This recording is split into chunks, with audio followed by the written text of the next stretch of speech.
morning, everyone. Thank you for being here. I'm Jess Sweeney. My name is Claire Ferrari. And my name is Abby Fouquet. The research question that we're going to be addressing is it ethical to risk contaminating other planets in pursuit of human exploration in space? We think that it's unethical to risk contaminating other planets because it could harm environments we don't fully understand. If bacterial materials from Earth reach another planet, they might destroy possible ecosystems or erase signs of life. Beyond that, contamination raises concerns of how it could affect human life, future human progression, and even economic cost of cleaning up or losing valuable discoveries. It also threatens any potential alien life that might exist. Oh my goodness, sorry. I said before we can acknowledge the risks of space exploration, we also must acknowledge why we would take them. NASA states that throughout history, humankind has had an innate trait. That trait in question is the desire to explore. We journey into this world with no knowledge of anything, but as we go through trial and error, we become ourselves and build our path through life, and its results are undeniable. The International Space Station currently has 15 countries all working together in unison and collaborating together for a common goal. Countless inventions such as the ultrasound satellites and even memory foam are all examples of things that were invented in the pursuit of destiny, in the pursuit of technological advancement, in the pursuit of goals, but ended up being for a common use that we nowadays take for granted. Could we have accomplished all of that without progression? It's a good question, but is it worth it?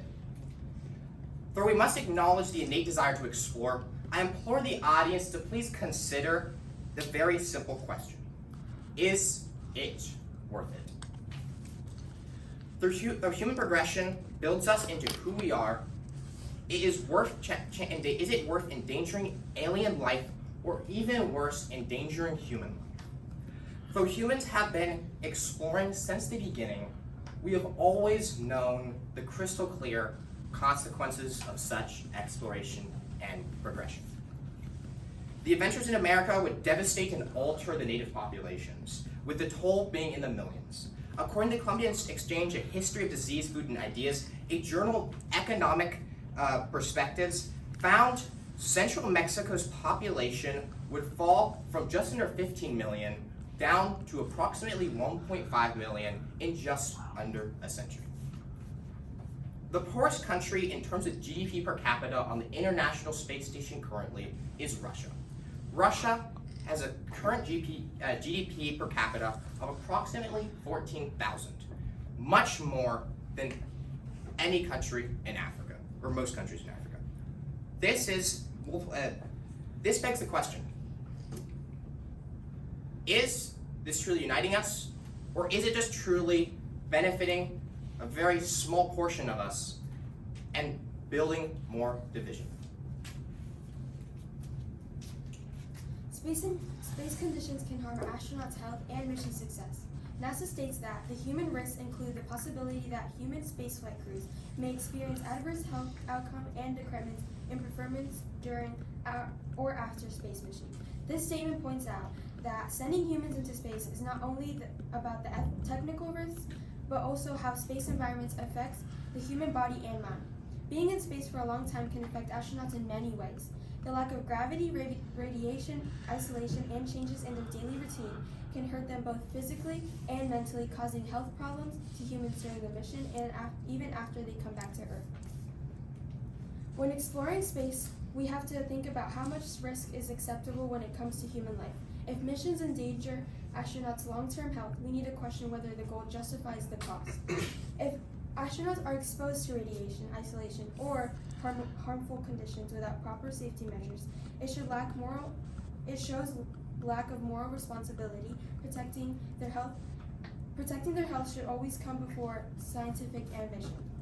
While exploring space helps humanity advance, it shouldn't come at the expense of human lives. The true progress values both discovery and the well-being of those making it possible. One of the most important factors to consider when looking at it not only from a scientific perspective, but also from an ethical perspective, is understanding the effect that space contamination will have on wildlife. Most of the tools that are used that the American government spends billions of dollars on for mining, tunneling, infrastructure construction, launches are the same missions that alter our environments through dust, chemical spills, change in environments to topography, and affecting the habitats that these potential species live in. Another important factor is understanding that space contamination can potentially undermine the purpose of space exploration by blurring the lines between native and foreign forms. Foreign contamination is something that would possibly affect all of the environment, and not only the environment, but the potential species that we look for. And it brings us to ask the question, what's the point of spending billions of dollars to explore an environment where we've destroyed almost all of the existent life that lives there? In an academic journal addressing space policy by William Kramer states that the impacts of space contamination could potentially be counterproductive to exploring space because once pristine environments would be altered and contaminated, which would ultimately diminish its scientific value permanently. Lastly, and possibly the most important factor to consider, is that these damages are irreversible.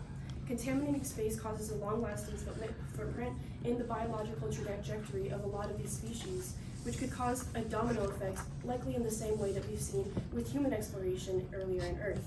Is it really worth it to make the risk of completely destroying an environment, seeing that we've made these same mistakes on Earth before, and it has caused us to lose scientific value of the studies that we do here on Earth? In an astrobiological study by Petra Rutberg, she explains that the manipulation of these environments and in the name of exploration could destroy pristine and extraterrestrial ecosystems and could completely destroy the trajectory of these ecosystems that could have possibly been developed independently. Although there are several studies that have occurred before where we have studied Mars and we have studied the moons in Mars, where people have said that the effects of space contamination and the effects of space exploration haven't necessarily done a lot of damage, the small numbers that we do see are still extremely important to consider when we're going into space exploration. Space contamination can still cause an extremely detrimental impact on the environment outside of the ecosystem on Earth, and it's something that should be considered as we continue looking into space exploration today. Thank you.